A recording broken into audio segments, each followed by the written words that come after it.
आपको बताएं कि धांधली के इल्जामात, इलेक्शन कमीशन पर जानबदारी का ठप्पा, पुरतशद्दुद वाक़यात, मकबूजा कश्मीर में वोट ही नहीं डाले गए। ये है दुनिया की सबसे बड़ी जमहूरियत के सबसे बड़े इंतखाबात का हाल। और भारत ने तो जमहूरियत का चेहरा ही दागदार कर दिया है। बीजेपी ने अपने इत्तेहादियों के साथ मिलकर हिंदू कौम परस्ती के झंडे तले इंतखाब लड़ा और पाकिस्तान दुश्मनी को खूब हवा भी दी। और ऑपोजिशन जमातों का ये इल्ज़ाम है कि शिकायत के बावजूद वज़ीर आज़म नरेंद्र मोदी और उम्मत शाह के खिलाफ इलेक्शन कमीशन ने कोई कार्रवाई नहीं की। इस मामले पर इलेक्शन कमीशन भी अंदरूनी इख्तलाफात का शिकार रहा है। 3 में से 1 रुकन ने अपने ही चीफ इलेक्शन कमिश्नर पर मोदी की हिमायत के इल्ज़ाम लगाए हैं। दूसरी जानिब खून में डूबे मकबूजा कश्मीर में एक बार फिर इलेक्शन के नाम पर फ्रॉड किया गया। कश्मीरियों ने इस इंतखाबी ढोंग का मुकम्मल बॉयकॉट करके दुनिया को बता दिया कि इसकी एक ही मंजिल है और वो है भारत से निजात। इसी पे हम बात करते हैं। बिल्कुल, इस पे हम बात भी करेंगे। और if you are interested in following the Indian elections या फिर वर्ल्ड अफेयर्स को आप करते हैं तो आपको बता दें कि आज से इंडिया में जो इलेक्शंस हो रहे हैं उसके रिजल्ट्स आना स्टार्ट हो जाएंगे। आज है 23 मई और 23 मई को रिजल्ट्स आने थे। इस वक्त हमें ज्वाइन किया भारतीय सीनियर सहाफ़ी जावेद अंसारी ने टेलीफोन लाइन पर। बहुत शुक्रिया जावेद साहब, आपने वक्त दिया। जावेद साहब बताइएगा, भारत के आम इंतखाबात के नताइज अब आना शुरू हो गए हैं। मीडिया की तवक्कुआत के मुताबिक ही हैं जो पहले से पोल्स किए जाते हैं या एक्सपेक्टेशन होती हैं, या कुछ इसके बरखिलाफ हो रहा है?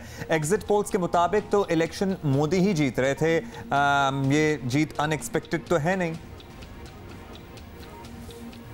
देखिए, ज़्यादातर मीडिया के लोगों का भी यही मानना है कि नरेंद्र मोदी को एक सेकेंड कंसेक्यूटिव टर्म मिलेगा। फर्क सिर्फ ये है कि कुछ लोग ये मानते हैं कि उनको 300 से ज़्यादा सीटें मिलेंगी।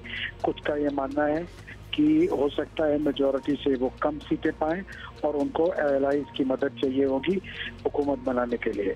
लेकिन बहुत कम लोग ऐसे हैं जो ये मानते हैं कि नरेंद्र मोदी ये इलेक्शन हारेंगे।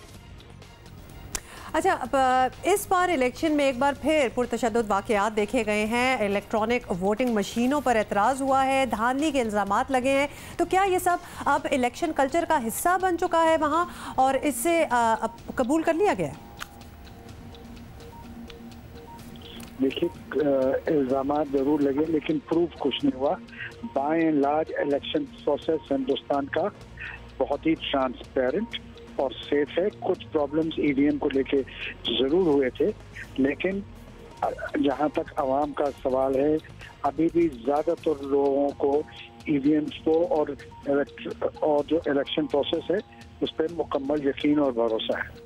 अच्छा जावेद साहब, ये बताइएगा, मकबूजा जम्मू कश्मीर में भी एक बार फिर आवाम की जानिब से इलेक्शंस को सीरियस नहीं लिया गया। अब जो हुकूमत बनेगी, क्या उसे ये बात सामने नहीं रखनी चाहिए कि वहाँ क्या हो रहा है? लोगों को कंट्रोल करने की पॉलिसी तो नाकाम होती नजर आ ही रही है क्लियरली।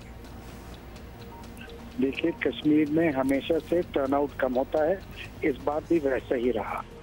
जो भी हुकूमत आएगी या जो भी बरसर इख्तिदार रहता है उसकी ये जिम्मेदारी है और उसकी ये जिम्मेदारी बनती है कि वो कश्मीर हो या हिंदुस्तान का कोई भी कोना हो, वहाँ की आवाम को जोड़ने की कोशिश करे।